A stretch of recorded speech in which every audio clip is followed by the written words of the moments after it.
And hello, YouTube, and welcome back to another episode of The Zone, TV Movie Entertainment, with me, your host, Jonathan, once again bringing you my thoughts and review for tonight's episode of DC's Legends of Tomorrow, Season 7, Episode 6.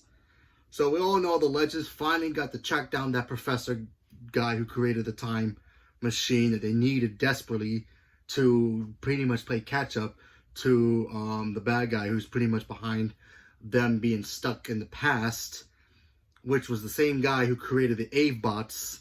So they ended up in, I guess, 1983, during where nuclear power plants were created, and especially one nuclear power plant that was about to explode on some island.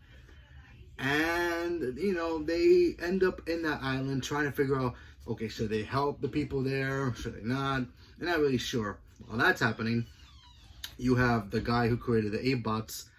He thinks he's, gonna do good by getting revenge on the Legends by destroying them in the past, aka going back and destroying the time machine that they had in the previous time, and finding out that the Legends were still alive, but he went back in time anyway to try to prevent them from doing any escape routes.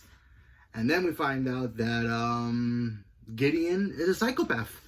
See, that's what happens when you create an artificial intelligence and they turn their back on you. Even if you're a bad guy, you create something big like that, like a weapon like that to help you, that robot can turn against you. So, and exactly what happened. He got pretty much bamboozled by Gideon, who's pretty much saying, yeah, we can destroy the Legends and work together so we can be the only people left in the world, or whatever she wanted to do. So she's basically telling him, you're going to do all the work, well, I'm going to do all the work, and you're just going to sit down and relax and enjoy it. Then apparently he grows a conscience out of nowhere, and then he decides he needs to get to the Legends and try to either warn them or ask for their help. So, and apparently the Avebot that he created to go with him in the time machine, she got ejected by Gideon anyway, so she's stuck in the timeline loop that they always take on. You know, when the ship hovers and is in the green zone. So she's there. I don't know if she's alive or not, but go figure. And we also got to see the fact that scientist guy, played by the guy who plays Constantine, he's back playing a new character, so we got to see that.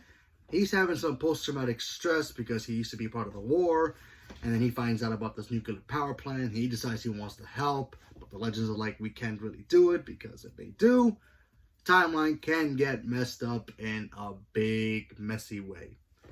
And then, of course, it ends with him trying to leave that time period, and then the bad guy shows up on a toilet seat with the parachute, and they end up teleporting to another timeline. So what's gonna happen now? No idea, but it should be interesting seeing next week's episode, especially as the mid-season finale. Take a break, come back, and then we'll start this whole thing all over again. But like I said, cool episode. I enjoyed it. I do like oh, by the way, we also got to see Nate and Zuri have some kind of like, I don't know if I should live with you in the totem kind of thing. They did. Gary hooked up with Gideon, physically. So that's something. And it was interesting. So leave me a comment below. Let me know what you guys thought about it. Stay tuned for more. Thank you very much and have a good night.